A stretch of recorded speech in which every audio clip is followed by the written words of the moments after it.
প্রতিদিন রাতে যখন আমি মামির সাথে ঘুমাতে যেতাম, মামা বলতেন, মাঝখানে শুয়ে পড়ো, এতে সবার জন্য সুবিধা হবে। প্রথমে আমি ভেবেছিলাম এটি শুধু একটা সাধারণ কথা, কিন্তু তার কথায় একটা ভিন্ন ইঙ্গিত মনে হচ্ছিল। এক রাতে মামি গভীর ঘুমে ছিলেন, আর ঘরের পরিবেশ ছিল নিস্তব্ধ। তখন আমি ঘুমের মধ্যে হঠাৎ আমার কাঁধে কিছু একটা অস্বাভাবিক অনুভব করলাম।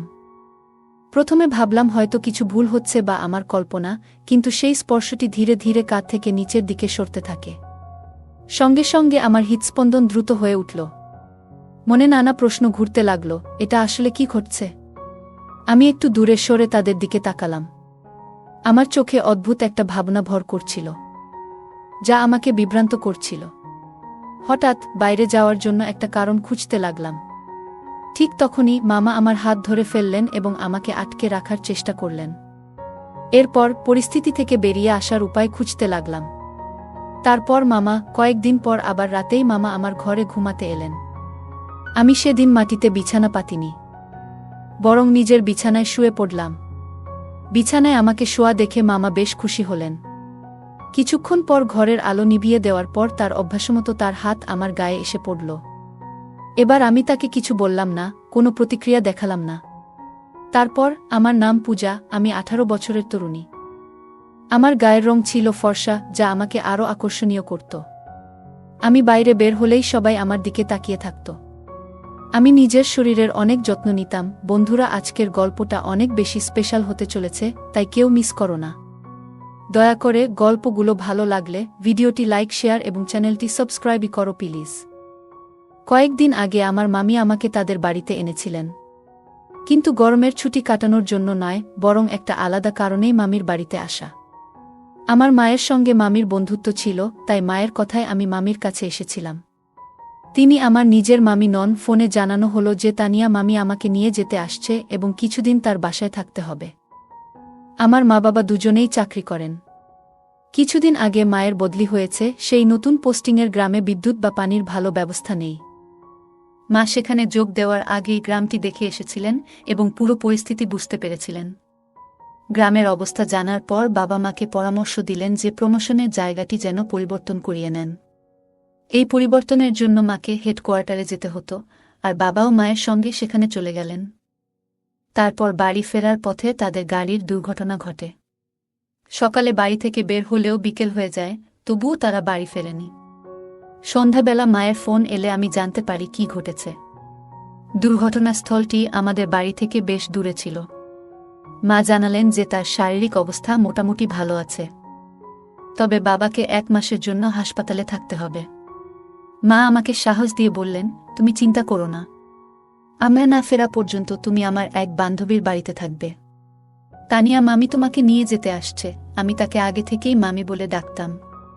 ফোন রাখার কিছুক্ষণের মধ্যেই মায়ের এক বান্ধবী আমাকে নিতে চলে এলেন। মামিকে দেখেই আমি জড়িয়ে ধরে কেঁদে ফেললাম। কিছু বলতে যাচ্ছিলাম, কিন্তু মামি আমাকে সান্ত্বনা দিয়ে বললেন, তোমার মা-বাবা দ্রুতই ফিরে আসবেন, চিন্তা করো না। সেই দিন আমি প্রথমবার মামির বাড়িতে এলাম। মায়ের কাছে অনেকবার তানিয়া মামির নাম শুনেছিলাম, কিন্তু কখনো দেখা হয়নি। এখন পরিস্থিতি এমন হয়েছে যে আমাকে এখানে আসতে হলো। ছোটবেলা থেকেই অন্যের বাড়িতে থাকতে আমার কখনো ভালো লাগেনি, কিন্তু এই বড় দুর্ঘটনার পর মামির বাড়ি আমার জন্য আশ্রয়স্থল হয়ে উঠল। মামির বাড়িতে পৌঁছানোর পর মামার সঙ্গে প্রথম পরিচয় হয়। মামা আমাকে খুব স্নেহের সঙ্গে আমাকে গ্রহণ করলেন। মা বাবার বিষয়ে জানার পর তার চোখেও জল চলে এলো তার। আর তিনি আমাকে জড়িয়ে ধরে সান্ত্বনা দিতে থাকলেনও। তিনি আমাকে বললেন, তুমি এখানে নিশ্চিন্তে থাকতে পারো, কোনো কিছু প্রয়োজন হলে আমাকে জানাতে দ্বিধা করো না। তার কথাগুলো আন্তরিক শোনালেও পরবর্তীতে বুঝতে পারি সবকিছু হয়তো আসলে তেমন ছিল না। সেই সময় আমার বয়স ছিল 18 বছর। কিছুদিন আগেই 12তম শ্রেণীর পরীক্ষা শেষ করেছি এবং ছুটি কাটাচ্ছিলাম। ঠিক তখনই এই বড় দুর্ঘটনা ঘটে গেল। মা বাবা নিরাপদে আছেন শুনে কিছুটা স্বস্তি পেলেও মুখে হাসি আর ছিল না। পরের দিন সকালে টিভির সামনে বসে থাকলেও কি চলছিল তা দেখার কোনো মনোযোগ ছিল না। শুধু মা বাবার কথা মনে পড়ছিল, আর চোখ দিয়ে অশ্রু গড়িয়ে পড়ছিল। ঠিক তখনই মামি এসে পাশে বসলেন। তিনি আমার চোখের জল মুছে বললেন, এভাবে কেঁদো না, তোমার মা বাবা খুব তাড়াতাড়ি ফিরে আসবেন। বেশি কাঁদলে মনে নেতিবাচক চিন্তা আসে, যা তোমার জন্য ভালো নয়। মামা বললেন, এভাবে কাঁদলে তোমার বাবার সুস্থ হতে সময় লাগবে, আর তার সঙ্গে তোমার দেখা হতেও দেরি হতে পারে। মামি আমাকে ধৈর্য ধরতে বললেন এবং বুঝিয়ে বললেন যে আমি কাঁদলে বাবা মায়ের জন্য চিন্তার কারণ হতে পারে। তাই চোখের জল মুছে চুপ থাকা ছাড়া আর কোনো উপায় নেই বুঝলাম। শান্ত হওয়ার পরও মামি খেয়াল করলেন আমি বেশ ম্লান হয়ে আছি। তিনি বললেন, তোমার মুখে হাসি ফোটানোর জন্য আমার কাছে একটা মজার পরিকল্পনা আছে। তারপর মামি আমাকে তার ঘরে নিয়ে গেলেন এবং নতুন কিছু পোশাক দেখালেন যা আমার জন্য কিনে রেখেছিলেন। একটা সুন্দর ফ্রক পরালেন, যেটা পরে আমি সত্যি নিজেকে খুব ভালো লাগছিল। আমাকে আরও বেশি সুন্দর লাগছিল। তারপর মামি আমাকে বাইরে নিয়ে গেলেন এবং বললেন, আচ্ছা, এখন তোমার কিছু ছবি তুলি। নতুন পোশাকে নিজেকে দেখতে ভালো লাগছিল। ঠিক তখনই মামা বাইরে থেকে ফিরে এলেন এবং আমাকে দেখে প্রশংসা করতে শুরু করলেন। মামা আমার হাত ধরে একটু নাচ শুরু করলেন। কিছুক্ষণ পর মামি এসে আমাদের নাচ থামিয়ে বললেন, চলো এবার ছবি তুলি। তিনি আমার অনেক ছবি তুললেন, আর খালু আমার সঙ্গে ছবি তুলতে এলেন। ছবি তোলার সময় খেয়াল করলাম তার হাত বারবার আমার পিঠে চলে আসছে, কিন্তু মামির এসব দিকে নজর ছিল না। তিনি হাসি মুখে আমাদের ছবি তুলতেই ব্যস্ত ছিলেন। মামার এই আচরণ ক্রমশ অসহনীয় হয়ে উঠছিল। আমি তাদের বাড়িতে আসার পর থেকেই মামা আমার খুব কাছাকাছি থাকতে শুরু করেছিল। তার আচার আচরণও আমার কাছে বেশ আলাদা মনে হতো। মামার আচরণ ক্রমশ অস্বস্তিকর হয়ে উঠছিল। তার আচরণ বুঝতে পেরে আমি ধীরে ধীরে নিজেকে দূরে সরিয়ে নিয়ে আমার ঘরে চলে গেলাম।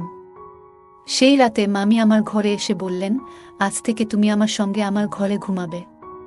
আলাদা ঘরে থাকলে সারা রাত মা বাবার কথা ভেবে কাঁদবে।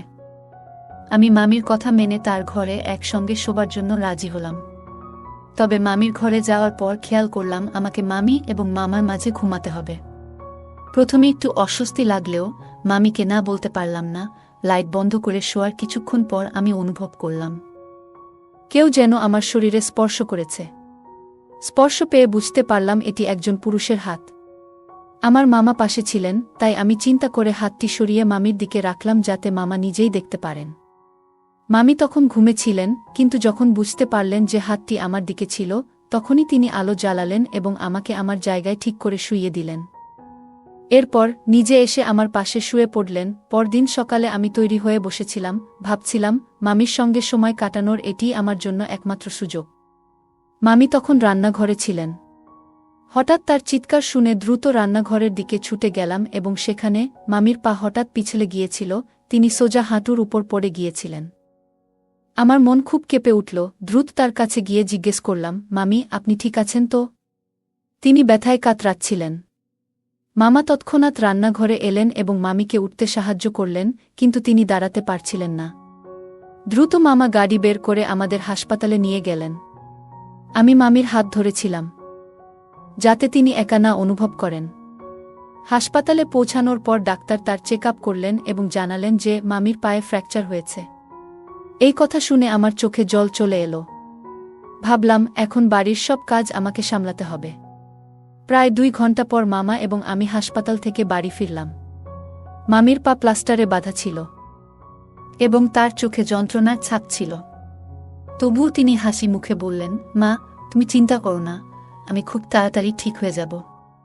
সেদিন সন্ধ্যায় রান্না করার দায়িত্ব আমার উপর পড়ল। রান্নাঘরে ঢোকার আগে মামির গাউন পরে নিলাম এবং রান্না শুরু করলাম। প্রথমেই রান্নাঘর ঝকঝকে করলাম, তারপর সবজি রান্না শুরু করলাম। সবজি রান্নায় আমি বেশ দক্ষ ছিলাম, তবে রুটি বেলতে গিয়ে সমস্যায় পড়লাম, কারণ কখনো রুটি বানানোর অভ্যাস ছিল না। সেদিন রুটি বানানোর জন্য অনেক চেষ্টা করলাম, কিন্তু অনেক চেষ্টা করেও একটি রুটিও ভালো করে বানাতে পারছিলাম না। রুটি বানানোর মাঝেই হঠাৎ মামা পিছন থেকে এসে আমাকে শক্ত করে ধরে ফেললেন এবং আমাকে ভুল করে তানিয়া বলে ডাকতে লাগলেন। আমি ঘুরে বললাম, মামা, আমরা তো কয়েক মুহূর্ত আগেই মামির পা প্লাস্টারে মোড়ানো এবং তাকে হাসপাতাল থেকে বাড়িতে এনেছি। আপনি কি এত দ্রুতই ভুলে গেলেন যে মামি তার ঘরে বিশ্রাম নিচ্ছেন? মামা অপ্রস্তুত হয়ে গেলেন, যেন সত্যিই ভুলে গেছেন যে মামি বাড়িতেই আছেন। তিনি বললেন, মা, আমাকে ক্ষমা করো, ভুল করে ফেলেছি। তানিয়াকে সব সময় রান্নাঘরে দেখেছি, তাই ভুল হয়ে গেছে। মামার এটাই প্রথমবারের মতো ভুল হওয়ায় আমি তাকে ক্ষমা করে দিলাম। আমি রুটি বানানোর চেষ্টা চালিয়ে গেলাম, আর মামা পাশে দাঁড়িয়ে তা দেখছিলেন। অনেক চেষ্টা করেও রুটিগুলো ঠিকমতো হচ্ছিল না, সবই ভেঙে যাচ্ছিল। তখন মামা বললেন, আচ্ছা, আমাকে দেখাও তো, রুটি ঠিকঠাক বানাচ্ছ না কেন, আমি শেখাচ্ছি। এরপর তিনি আমার পিছনে দাঁড়িয়ে আমার হাত ধরে রুটি বেলার পদ্ধতি শেখাতে শুরু করলেন। কিন্তু আমি অনুভব করলাম যে তিনি শেখানোর অজুহাতে কিছু অন্য উদ্দেশ্য নিয়ে আছেন। বারবার তার শরীর আমার কাছাকাছি চলে আসছিল এবং অন্যভাবে আমাকে স্পর্শ করার চেষ্টা করছিলেন। মামার মনোভাব বুঝতে পেরে আমি সাথে সাথে নিজেকে সরিয়ে বললাম, মামা, দরকার নেই, আমি যেভাবে পারি বানিয়ে নেব। আর যদি এত অসুবিধা হয় তবে বাড়িতে কোনো কাজের মানুষ রেখে দিন। আমার রাগী চেহারা দেখে তিনি তৎক্ষণাৎ রান্নাঘর ছেড়ে চলে গেলেন। পরে মামি ভালোবেসে আমার বানানো অগোছালো রুটিগুলো খেয়ে নিলেন। সেই রাতে শোবার সময় মামা আমার ঘরে এসে বললেন, মা, তুমি কি আজ মামির সঙ্গে ঘুমাতে আসছো না? আমি তোমার জন্য অপেক্ষা করছিলাম। তখন আমি বললাম, না মামা, আজ আমি যেতে পারবো না। মামির পায়ে চোট রয়েছে আর আমি রাতে একটু উল্টোপাল্টা ঘুমাই। যদি অসাবধানে তার পায়ে আঘাত লাগে তাহলে কষ্ট হবে, সেটা আমি চাই না। মামা বললেন, ঠিকই বলেছ, আমারও এই রকম অভ্যাস আছে। যদি আমার হাত পা ভুল করে তানিয়ার প্লাস্টারের উপর পড়ে তাহলে তাকেও ব্যথা লাগতে পারে। একটা কাজ করি, আমি আমার কম্বল নিয়ে তোমার ঘরেই শুয়ে পড়ি, তাহলে তোমার মামিও শান্তিতে ঘুমাতে পারবে। আমি কিছু বলার সুযোগ পেলাম না, কারণ বাড়ি তো তারই ছিল। কিছুক্ষণ পরে মামা তার কম্বল নিয়ে আমার ঘরে এলেন। তখন আমি বললাম, মামা, আমার মায়ের সঙ্গে একটু কথা বলতে চাই। ফোনটা একটু দিতে পারবেন? মামা বললেন, কাল সকালে কথা বলিয়ে দেব। আমি মায়ের খোঁজখবর জানতে চেয়েছিলাম। তখন মামা জানালেন যে বাবা মা দুজনেই ভালো আছেন। বাড়ি থেকে বেরোনোর সময় আমি মোবাইল আনতে ভুলে গিয়েছিলাম, তাই মামার কাছ থেকে প্রায়ই তাদের খবর জানতে চাইতাম। আমি একের পর এক প্রশ্ন করতে থাকায় মামা একসময় মুখ ফিরিয়ে শুয়ে পড়লেন। আমার মামার উপর খুব একটা ভরসা ছিল না, তাই আমি নিজের বিছানা মাটিতে পেতে সেখানে শুয়ে পড়লাম। এইভাবে কিছুদিন কেটে গেল। মামির বাড়িতে আসার পর কয়েকটা দিন পেরিয়ে গেছে। পায়ে প্লাস্টার থাকায় তিনি স্নান করতেও অসুবিধায় পড়ছিলেন। একদিন মামি বললেন, এভাবে স্নান না করে বসে থাকাটা আমার ভালো লাগছে না। তুমি কি আমাকে ভিজে কাপড় দিয়ে পরিষ্কার করে দিতে পারবে? আমি সাথে সাথেই রাজি হয়ে গেলাম। মামির জন্য ডেটল মিশ্রিত কুসুম গরম জল এবং তুলো কাপড় নিয়ে এলাম। তারপর তার মুখ পরিষ্কার করতে শুরু করলাম। কিছুক্ষণ পর মামা ঘরে এলেন। আমি তখন মামির ঘাড়ের কাছাকাছি পরিষ্কার করছিলাম। আমাকে এভাবে পরিষ্কার করতে দেখে মামা বললেন, মা, তুমি কি করছো? ঠিকমতো যত্ন নিচ্ছ না।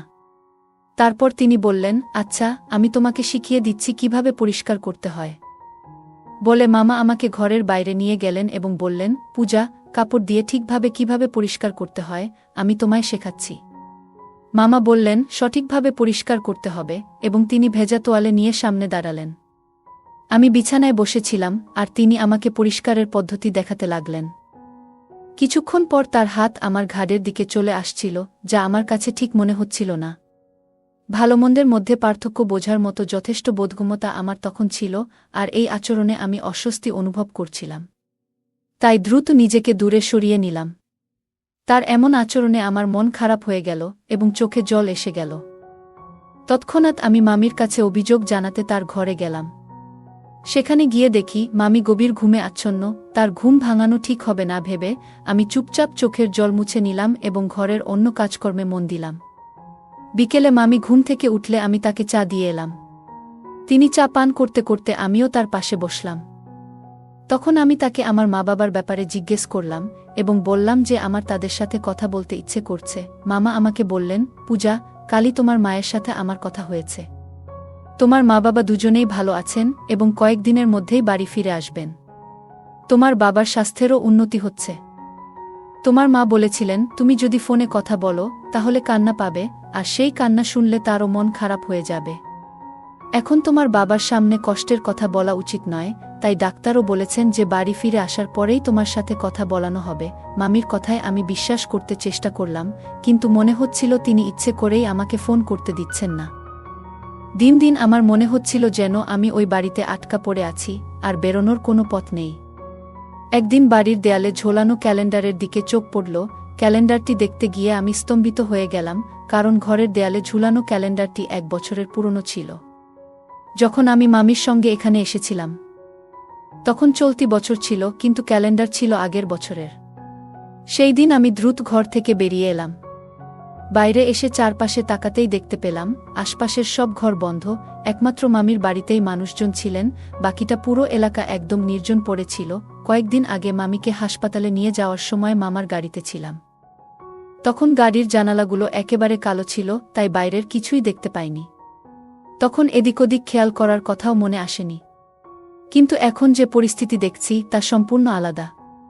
আমি ঠিক মনে করতে পারছিলাম না মামির বাড়িতে আসার পর কতদিন হয়ে গেছে। মা বাবার কথা জিজ্ঞেস করলে মামি সবসময় একই উত্তর দিতেন, ওরা ভালো আছে, খুব শিগগিরই ফিরে আসবে। মামি বা মামা কখনো আমাকে তাদের ফোন ধরতে দিতেন না। কিন্তু এখন সত্যটা জানতে আমার ভীষণ ইচ্ছে হচ্ছিল।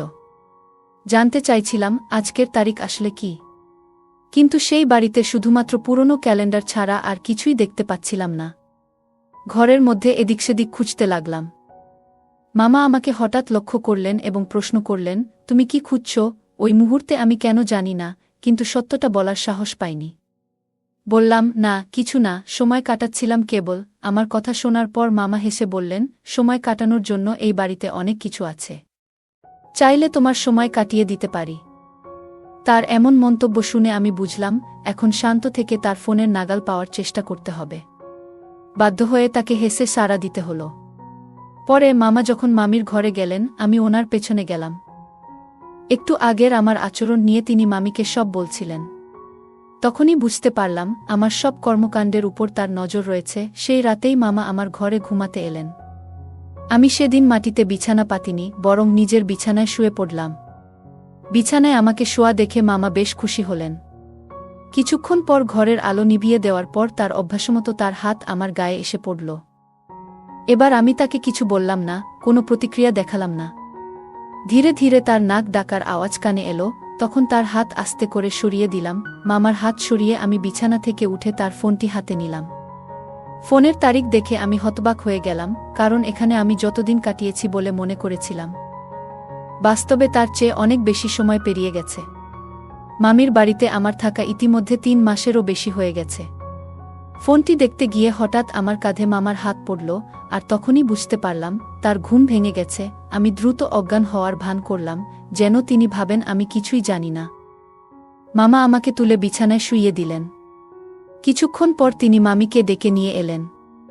দিনের বেলা তাদের কথাবার্তা শুনে বুঝেছিলাম মামা প্রতি 5 দিন অন্তর আমাকে কোনো ইনজেকশন দিচ্ছেন, যেটা আমার অজান্তেই ঘটছে। সেই ওষুধটি তারা কোথায় রাখেন তাও আমি খুঁজে পেয়েছিলাম এবং ওষুধ ফেলে দিয়ে শুধুমাত্র সিরিঞ্জটি বিছানার পাশে রেখে দিয়েছিলাম। মামা বুঝতে পারেননি যে আমি ওষুধটি সরিয়ে দিয়েছি এবং মনে করেছিলেন যে আমি অচেতন হয়ে পড়েছি। সেদিন মামা মামিকে বলছিলেন, এতদিনের প্রচেষ্টা শেষমেশ সফল হতে চলেছে, আগামী 3 দিনের মধ্যেই পরিকল্পনা সম্পূর্ণ হবে। মামা খুশি হয়ে বলছিলেন, এবার আমরা বড় অঙ্কের টাকার মালিক হব।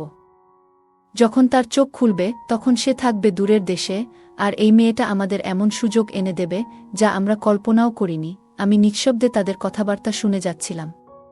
তারা এমন ওষুধ ইনজেকশন হিসেবে দিচ্ছিলেন যা আমাকে দীর্ঘ সময়ের জন্য অচেতন করে রাখত, ফলে সময়ের হিসাব আমার কাছে একেবারেই অস্পষ্ট হয়ে পড়েছিল। আসলে তানিয়া মামি আদৌ আমার মায়ের কোনো বন্ধু ছিলেন না। তিনি এমন এক চক্রের অংশ ছিলেন যারা শিশুদের অপহরণ করে। মামা ও মামি দুজনেই সেই দলের সদস্য ছিলেন। আমার মায়ের দুর্ঘটনার পর এই গ্যাং আমাদের এলাকায় নজরদারি চালাচ্ছিল। যেদিন আমি বাড়িতে একা ছিলাম সেদিনই তাদের নজরে পড়ি। তখনই তানিয়া মামি সেজে তিনি আমাকে নিতে আসেন। এর আগে আমি মায়ের কোনো বন্ধুকে কখনো দেখিনি। মা সবসময় বলতেন, সব আত্মীয়দের মাঝে মাঝে দেখা করো, যাতে সবার চেহারা মনে থাকে, প্রয়োজনে যেন কাউকে চিনতে সমস্যা না হয়।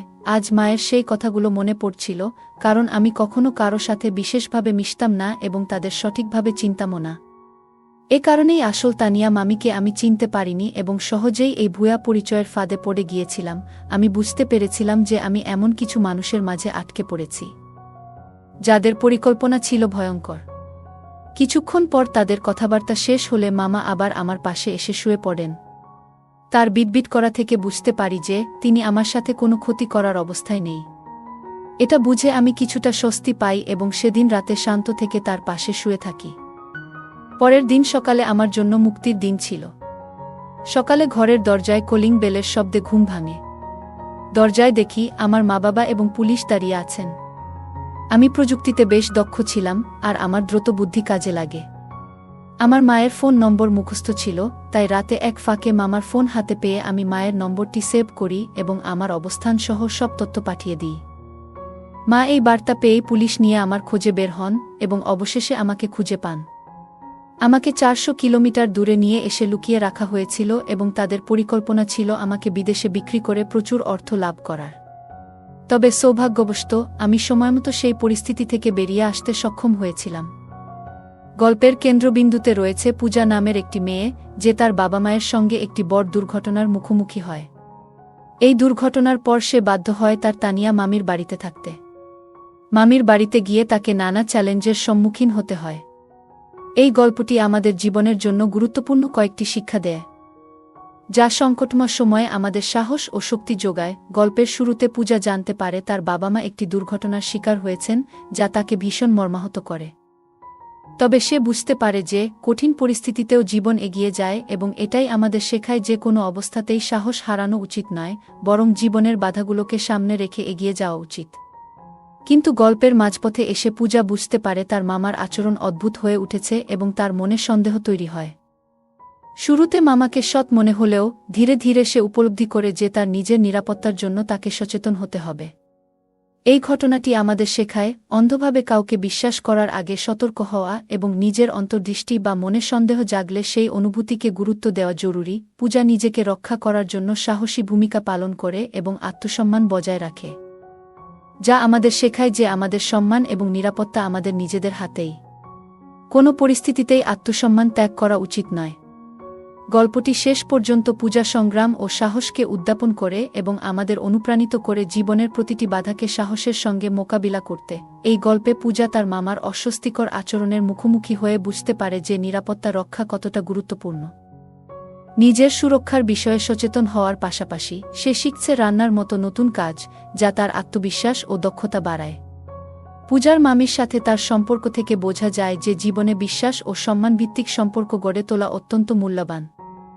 এ গল্পে পূজার ধৈর্য ধরে পরিস্থিতি সামলানো এবং প্রয়োজনে তার বাবা মায়ের সাথে যোগাযোগের পরামর্শ নেওয়া জীবনের সঠিক পথে এগোনোর জন্য গুরুত্বপূর্ণ শিক্ষা দেয়া। গল্পটি আমাদের শেখায় যে নিজের অনুভূতিগুলো প্রকাশ করা ও সাহসী সিদ্ধান্ত নেওয়া কতটা গুরুত্বপূর্ণ। পূজার মতো জীবনে কখনো নিজেই কঠিন সিদ্ধান্ত নিতে হয়, যা আমাদের সুরক্ষিত ও সচেতন থাকতে সহায়তা করে। গল্পটি মনে করিয়ে দেয় যে জীবনে সবসময় অনিশ্চয়তা থাকে, তাই প্রতিটি পরিস্থিতির জন্য প্রস্তুত থাকা জরুরি। পূজার গল্প থেকে শিখি আত্মসম্মান বজায় রাখা, ইতিবাচক থাকা এবং ভালো সম্পর্ক গড়ে তোলা জীবনে এগিয়ে যেতে সাহায্য করে। চ্যালেঞ্জ আসুক বা কঠিন সময় আসুক, কখনো হার না মানাই আমাদের মূল লক্ষ্য হওয়া উচিত। বন্ধুরা, যদি এই গল্পটি ভালো লেগে থাকে তাহলে দয়া করে ভিডিওটি লাইক করুন এবং আমাদের চ্যানেলটি সাবস্ক্রাইব করুন। পাশে থাকা বেল আইকনটি প্রেস করুন, যাতে করে আমরা যখনই নতুন ভিডিও আপলোড করি তার নোটিফিকেশন সবার আগে আপনার কাছে পৌঁছে যায়। ধন্যবাদ, দেখা হবে আমাদের পরবর্তী ভিডিওতে।